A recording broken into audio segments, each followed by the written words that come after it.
So let me ask you two questions there about that. Tell me what is Yagoda and what happened with the Bolsheviks and the Christians?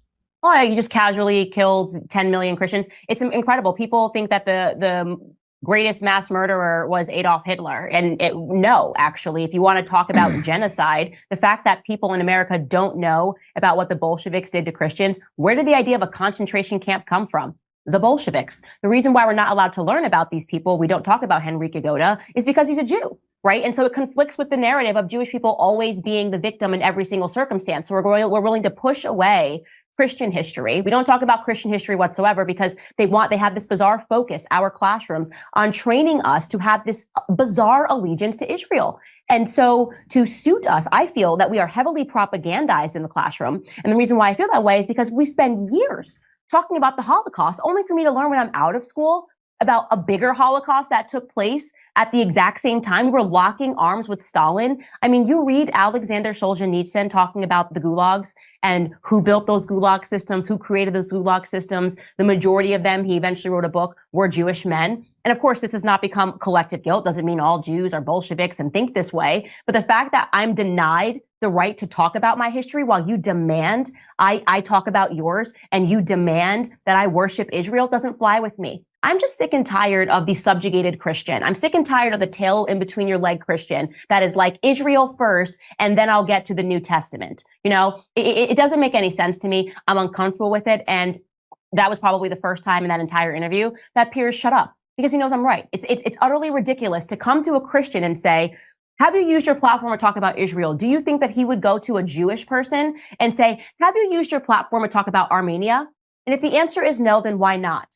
It's because what has happened is that it's not an equal system. No, it's not equality. They are treated, Israel as a country is treated with special interests. And I got to say about Israel, just looking at the history there, I mean, this is our greatest ally, as they say. That's the program. This is our greatest ally. I mean, with allies like that, who needs enemies? All right. In terms of the things that they have been involved in historically, no one wants to talk about the USS Liberty. With allies like this, who needs enemies? I am tired of being involved in their crap.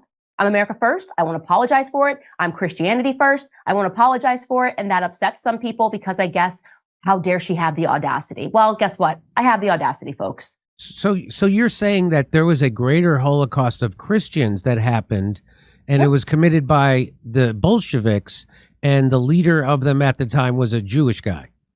Well, Genrikh Yagoda, what really ran the Gulag camp system. So people should read, if you're interested, Alexander Solzhenitsyn talking about how shocking it was to watch the American president linking arms with Stalin, talking about we're putting an end to the Holocaust in World War II. And Stalin was still mass killing Christians in Russia. I mean, it's an absolute nonsense. And you got to take it back all the way. You know, the Bolshevik Revolution happened. They assassinated the Tsar, I think, in 1880. And then by the time they actually properly took over, I think it was around 1910.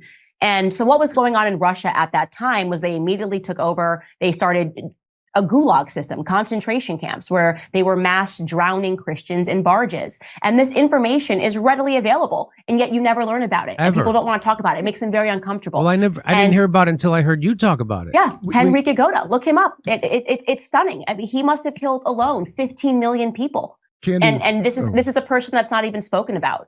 And so that's the reason why Piers just goes, okay, yeah, no, okay, let's move on to the next point. So in my viewpoint, the Israeli government has way too much involvement with the American government.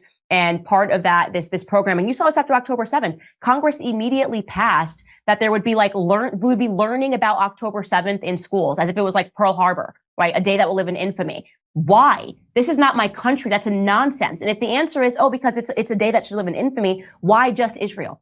Why just Israel? Right. Why not also what's happening in Armenia or happening in Nigeria or happening all over the world? Why not a day that will live in infamy? Russia actually just went through a terror attack, and Russia has a lot of Christians. I'm Christian. So if we can just start drafting over days of terror that happen on the basis of our religion, I'd like to draft what just happened in Russia. I want my kids to learn about that in school.